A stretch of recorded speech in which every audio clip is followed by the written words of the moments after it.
give a shout out to Politically Street, man. That's one of the coldest names you can have. Because we out here in these streets, but these politics is trickling down, so it's all intertwined, man. So we got to figure out how to work it the way we work. So shout out to Politically Street. All right, everybody, welcome to another edition of Politically Street. I'm your community ambassador, Robin J. Anderson. I'm going to get my disclaimer real quick. Politically Street is not a politically endorsing podcast. We're only here for information purposes only. And we are here to give out information on people that are doing astounding things in our community. You know, so with that being said, I have my next guest, Mrs. Williams. Mrs. Williams, right? So Mrs. Williams, can you let everybody know your background? How'd you grow up? Did you grow up single parent household, or you know, where'd you grow up? Where you from? I'm from Houston. I grew up in Hidden Valley. A single parent household, you can say. I have two older brothers. I was the youngest. I mean, you know, graduated from high school, from Aldine High School, attended LSU University, transferred to Lamar University, became a teacher, and here I am. Gotcha. So when did you get the desire to become a teacher? I think my desire came very, very early on. I remember I would, you know, my mom was a teacher. She was in education for a long time, and then she became a teacher. But I just remember growing up, I would have like books that she would bring home, and I would pretend to be the teacher, or I would, you know, sometimes I have to be the student and the teacher, because, you know, my brothers didn't always want to play, or they were a little bit older, so they weren't always with me. But I had the desire very early on. My mom would take me to Bring Your Child to Work Day, and I would, you know, experience, you know, her classroom, younger classrooms, grades, and the principal role, and I was just all over the school, and that really, really kind of just ingrained, like solidified, this is what I wanted to do. Wow, that's powerful. So your mother was took you to school with her and basically was planting the seed, you know, early on. Wow. So okay, gotcha. So you say you attended LSU and transferred to Lamar, graduated, and so take me through the process of you know, finding I guess a job. You know, and, I mean, I don't know how far you can go into it, but as far as getting a job to be a teacher. Well, initially I started off subbing. I was a sub for 6 years. Wow. I did it for a long time because I didn't really know exactly what grade I wanted to do. I always thought I wanted to do high school. My mom said, you know what, well, just sub for a little while, just, you know, find your niche, see what you want to do. And, you know, at that time I had like kids and I wanted to stay home, so I wanted something that was kind of temporary, that, you know, I could just kind of pick and choose what I wanted, you know, what jobs I wanted. And once, you know, my youngest got of school age, I said, okay, you know, now it's time for me to really, you know, get serious about, you know, teaching and things like that. So the district where I started is just kind of, I put my application was already in, and it was kind of word of mouth, how I got into that particular position, or even getting the interview. I have been in the district for a long time. I had a lot of long-term positions. I had a lot of good relationships with a lot of teachers. And, you know, word of mouth was like, hey, Miss Williams is a really good, you know, she was a really good sub. I see that she's, you know, trying to get a job. And so one of the principals at another school was like, well, would you like to come here? And I kind of said, not particularly. You know, I appreciate, you know, the offer, and I appreciate everything, but that's just not the direction I want to go in. It was just a school that I just, the atmosphere wasn't what I wanted. So he said, okay, well, I'll send you over to this other school, which is a pre-K school. It's pre-K 3 and pre-K 4. And I went in, and it was, you know, the principal, you know, she's like, what would you do here, what would you do there? And it was, you know, just, you know, telling them what I've experienced, what I've worked on. And it was like, okay, well, we'll call you in a couple of days, and well, let me show you, you know, the classroom. Oh, okay, no problem. I'll go to the classroom. And she's like, well, this is what you could be doing. So when she kept saying would, I was like, okay, I have the job. But and it was, you know, I was there for 2 years, and, you know, it really, really taught me a lot. But it was, you know, just an interview of like what you would do in this situation, what you do in that situation, and Gotcha. You know, and it's funny you said about the environment. I was just telling my kids off camera before we got here that you can put yourself in an environment and not be equipped to adapt, to survive, you know. And so it's funny you said that. They probably not really listen to their phones and stuff, but either way, so take me to, you know, you say your first 2 years, so your first year of teaching, take me to that where you had to adjust, like, because I'm building up to something, 'cause I know how things are going now is different from when you started. Yes. Right, so take me through that, like, how was the interaction with the kids and maybe parents and things like that? It's funny because I started half year. Mm-hmm. So I started in January. School, typically starts in August. Mm-hmm. So when I had gone in, a lot of like the routines of like, there was a long-term, there were 2 long-term steps before I got there. And I really felt bad because the girl that was there, I basically took her job. Yeah. And when they brought me in, it was like, they were like, hey, this is Miss Williams. She's going to be taking over. And I was like, hi. Because I'm taking her job at the same time.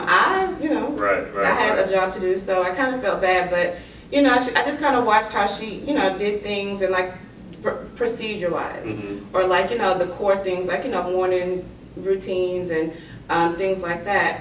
And I said, well, can I go to another class that is like one of your like exemplary classes, so I can kind of see how that teacher works, and then one that maybe is on like what's called a growth plan. And I want to see, the difference between the two, and then kind of make my own, Your own kind of routine and my own structure. And so when I came in, the kids were just kind of like looking like, oh, it's another person that's, coming in for a little while. And so it took a little while for them to warm up to me. But once they saw, that I was, like a loving teacher, and, I wanted to teach them things. And at that particular school, we can bring in like food and things like that. So once they started to see like, this was going to be, a fun year, then they were very receptive. And I had an assistant, and she was kind of like, oh, another person. And so it took a while for she and I to kind of connect. But once we did, it was like we were like inseparable, and it's like we had like an unspoken language a lot of times. We did have some kids that were, I'm trying to see how I can put this. They were not. They were bringing home things that they saw, bringing to school things they saw at home, and didn't know how to differentiate between home and school. And so it was a lot of difficulty with that. But at the same time, I noticed how she would handle them versus how I would handle them. And it was like when she saw how I was a little bit more like, use your words and do this and do that, it was like, oh, well, this could work too. So she and I developed a good relationship, and the kids, they were happy, and the principal would come in and do observations, and she was happy with what she saw. And so it was just, I don't know, something that when you are good at something, I guess you can say, it just kind of comes natural to you, what to do, what not to do, and how things may not be working this way, so you can easily just change and adjust. So that's one thing about me. I tend to adjust fairly easily because I have to do what works for me. Right. You have your rules, but you have to also make it work for you too. So that's what I did. Speaking of adjusting, tell me because I'm putting this out there because I wanted this to come from a teacher's perspective, because we're getting the perspective of of outward in instead of inward out. So what's your demographic of your class, and what's the ratio of student to teacher? So last year I'll say, I'm in a local district. It's mainly Hispanic, but in our particular school it's mainly Black, African American.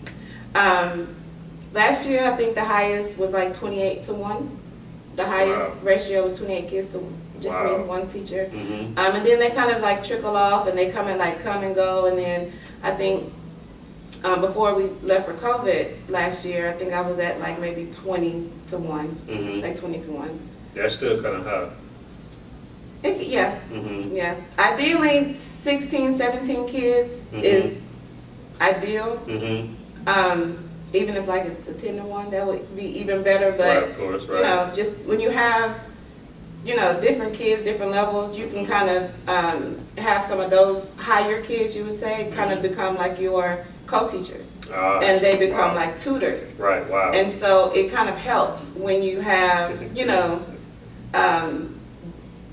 higher kids that can kind of help you and facilitate, and and I have kids now, like you're the teacher for right now. What are we doing today? Or do number 1, teach it like I would do it. And it's it's helpful that way, because then it helps them you know, walk through their thinking, and then it helps the other students see how, you know, a student like them thinks about something. So, And actually, what you're doing too, you're planting a seed of kind of what your mother did, almost in a sense. yeah. Wow, that's powerful. Okay. And the thing is, I didn't even notice it. Yeah. You know, I didn't even think about it. It was like, you know, I'm trying to make my job a little bit easier. And then also, you know, because we always wanted to be kind of student-led teaching and to where they're responsible for their own learning for the most part. So that helps Wow. when they Okay. become like a co-teacher. So 2019 happened, 2020 hit. Yeah, it was a lot going on, and we should have known from when Kobe passed away, God rest his soul, that it was going to be a crazy year. You know what I mean? But no, I don't think anybody foreseen of how it was going to change. You know what I mean?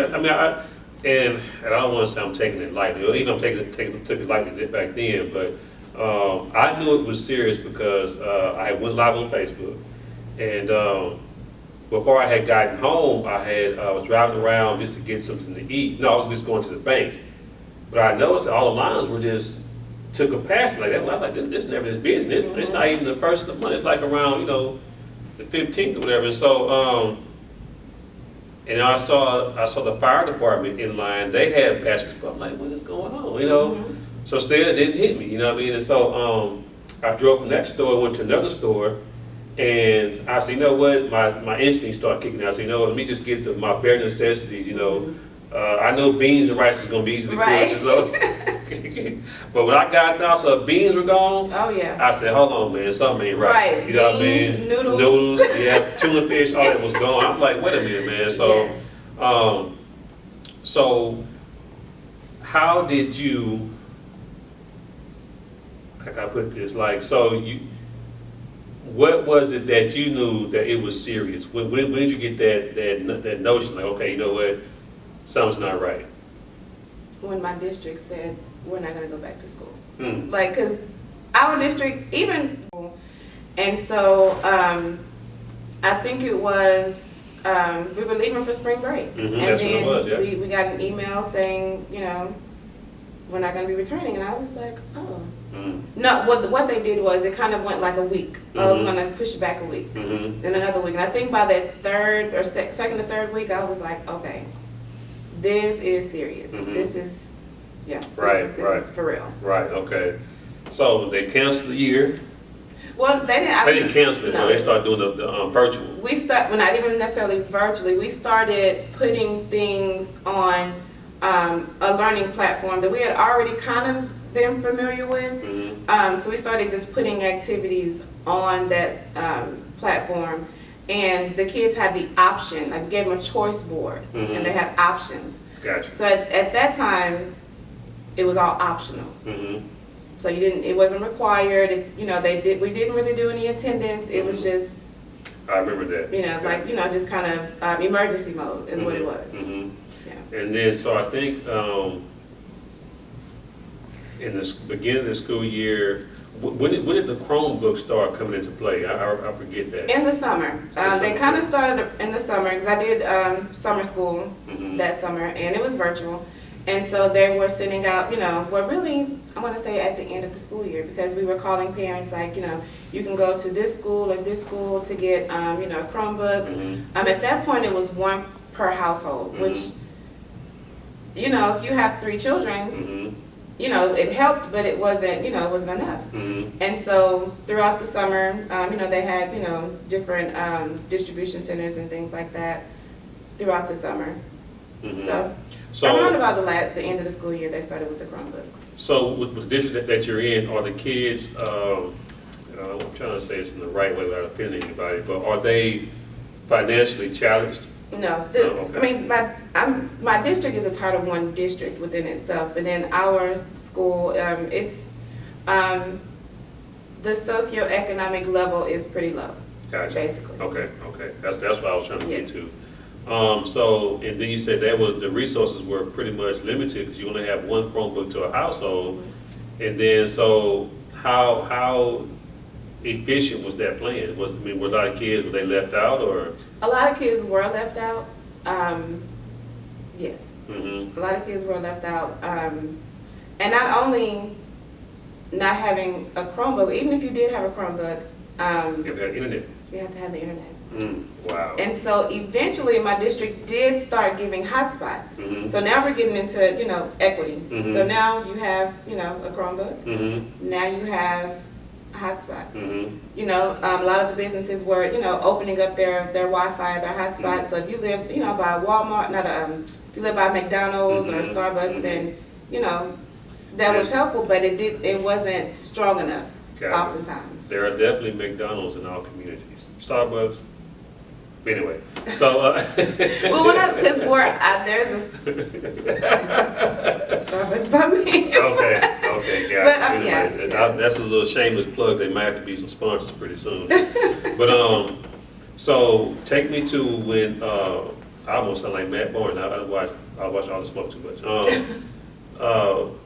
How was it when they said, okay, you know what, we're going to come back to school. We're going to be like, how did you feel? Because nobody really knew exactly how would they say, okay, you can't, you gotta be 6 feet away and this and that. And so take me to the mindset you were in when you like, wow, okay, I gotta go back and, X, Y, Z. So let me walk you through. So we started out school, everyone was virtual, everyone was at home. And then it went to, people weren't doing what they were supposed to do at home as far as teachers. So then the teachers went back on campus with no kids. And so it was like, okay, so I'm doing the right thing, but I feel like I'm being punished because other teachers weren't doing what they're supposed to do. Like, we record our meetings. We record them, we upload them. And at first it was almost like a task, like, oh my gosh, I have to do this and do this. But it actually, if you think about it, if, a student, there are 3 kids in a household and only 1 kid can get on at a time, they can always go back and watch my meeting, my live meetings, and still get their lesson for the day. So, excuse me, some people weren't doing that, so we had to go back on campus, and it was like everyone was just, it was like the fear of the unknown, because you don't know what's going on, and then you don't know what people are doing in their personal lives, and then they're bringing that into schools and things like that, and then it was hard to plan and things like that, because normally you want to be in a room with someone and you're trying to plan, and we couldn't do that. It was all like on the computer. But after a while, they started, the kids that signed up to be on campus, this was like October, is when the kids started to come, and it was kind of like, we just have to do what we have to do. And we did, my school specifically did put in a lot of measures to, put things on the floor so kids will know this is, your space, and put things on the walls, like, this is where you stop. And then we did have a lot of procedures set up. Good deal. And it did ease a little bit of the anxiety, but it was still like, I'm going to be confined in this area, and then I have to switch to another class and do it with another class. Oh, wow. And so it's like we were taking a lot of the dangers, I guess you can say, a lot of the, I can't think of the word, we were taking on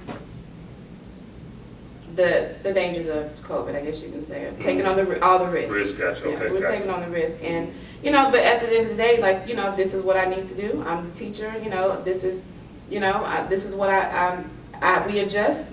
Teachers have to be very flexible. You have to adjust and just make it work. And so when our kids came in, we had, for my grade level, we had a little parade for them and everything, and just trying to make it, keep morale up. Keep the morale up and let them know it's going to be different, and you have to do this and do X, Y, Z so we can all go home and be safe, and don't bring germs and things home to our families. Right. But it was still an adjustment. But we did what we had to do. We made it work, and then, but the only thing about it is we became what is called hybrid.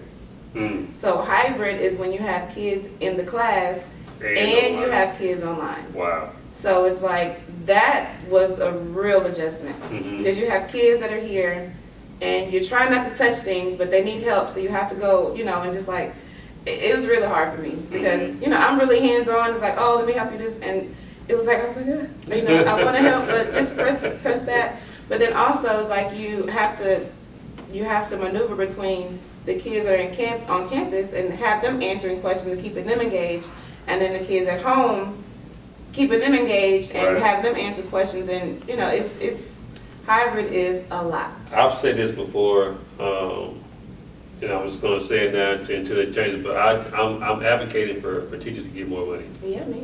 Because-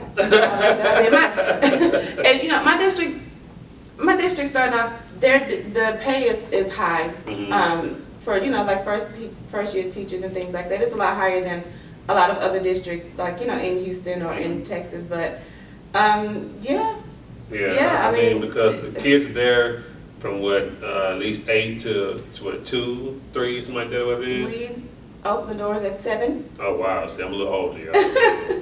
We open doors at 7, and I think the last bus leaves at about 3:45. Wow, Yeah, wow, so that's pretty much all day, all day, wow. all day. Yep. Yeah, so I'm starting to advocate, you know, now pay teachers more money, you know what I mean? And it's not just the hours, it's, you know. It's just what you're dealing with, we're- yeah, you know. We're nurses and, Mhm. you know, counselors and All that second stuff. moms and maybe first moms, you know, Mhm. because, you know, a lot of our kids, you just don't always know what situation they have at home. Mhm. So, you know, you're, you know, therapist and, you know, you're a safe zone. And, you know, you do it because that's what you love to do. But at the same time, it's like, you know, people are expecting us to do it. So like, oh, they don't mind the pay because that's what they love to do. So Mhm. the pay shouldn't matter. Right, But, yeah. I mean, teachers are the backbones of The the community. community, the world. Mhm, Like, mhm. just, yeah. I agree. So how are you able to adjust? Because I mean, I don't teach y'all do so much. How do you go home and you know you're a mother, you're a wife, you're a sister. how are you adjusting because you have a lot on your shoulders. I do. It's taking, what month is this? May 1st is May 1st? It's like, I don't know. Right, so like, you know, it's just passing, but it has taken a while for me to do like, have a balance and have like a, I was going to ask you about a balance. Yeah. It- What kind of outlets do you have? It's Yeah. very difficult because, you know, starting the year, we had so much stuff that we had to do and get ready just to be virtual. And I was there till 3 o'clock in the morning. Wow. And I would have to be up at 7, you know, to start getting ready to get kids, you know, to have them coming online and making sure all my assignments are working. Or it has taken a lot this year. Mm-hmm. I'm still kind of like right now, like in May, well, let's say April, I'm like, you know what, I'm not taking anything home. I'm not, or if I do, I'm working on it for an hour. Right. Because I would literally come home and get straight into, okay, this is what's due next, and this is what I have to do, and this is what I have to do. And, you know, my husband, you know, poor thing, he was, you know, and the kids, they were just like, well, what are we eating today? Well, there's a, you know, Burger King, or do you guys want, you know, McDonald's, or... And it was, you know, because I normally, I cook, you know, and I keep, you know, the house pretty clean with 2 kids and a dog. Mhm. But, you know, it has been a lot. And then Right. trying to help them with their work. Mm-hmm. My daughter's pretty self-sufficient, Mhm. And she helps her little brother, but, you know, it's still, Shout out to your daughter and your yes, son and my your husband, yes. And so, but you know, it's still, you know, I'm still a teacher at heart, so it's like I'm still teacher mom at home, Mhm. and I want to help them with their work, and it has been one crazy year. Mm-hmm. It has been, and I don't. You mentioned an outlet. I don't think I have one. I just kind of, I don't. Mhm. I just kind of, I'm one of those do what you have to do. You know, it has to be done, so get it done. Mm-hmm. But I think my boundary that I set at the beginning of April was, you know,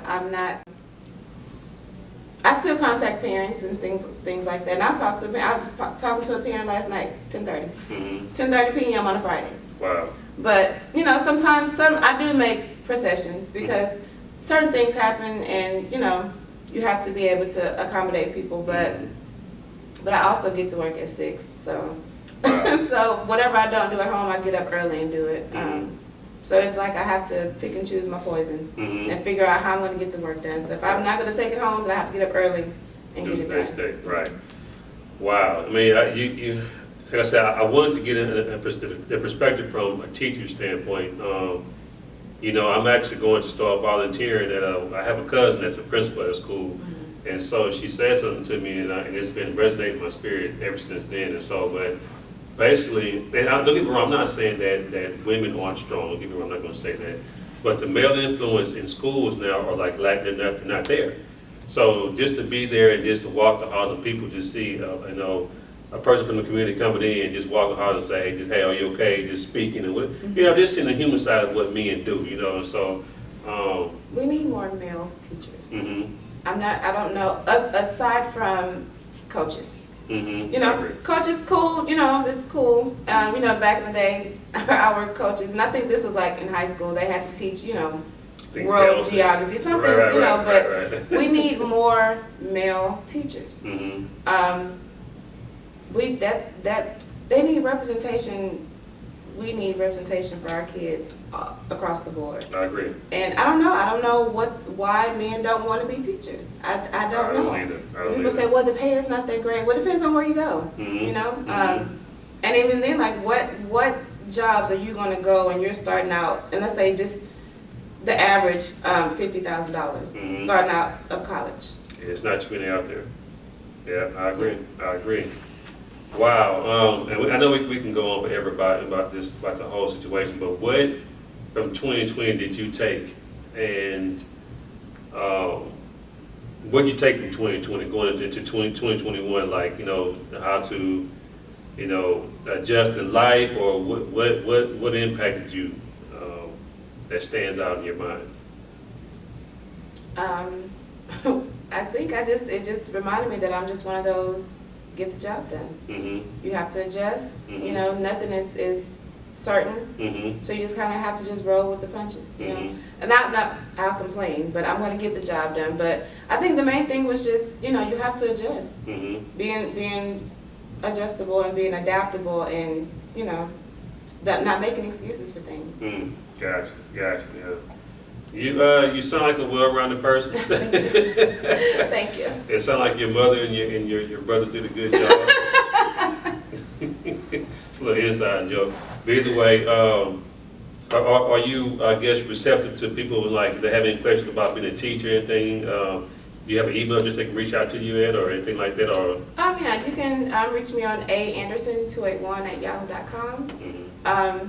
Yeah, I'm open to answering any questions and helping with, you know, let's say teaching is like your second career choice. I can walk you through some certification programs, and definitely about to be a campus rep for a union, teachers union. So oh wow, you can message me, and I'll be more than happy to help with that. I love that. See, we gotta be a community, y'all, and help each other. That's the only way we're gonna make it. That is the only way. You know what I mean? So, with that being said, that's another edition of Politically Street.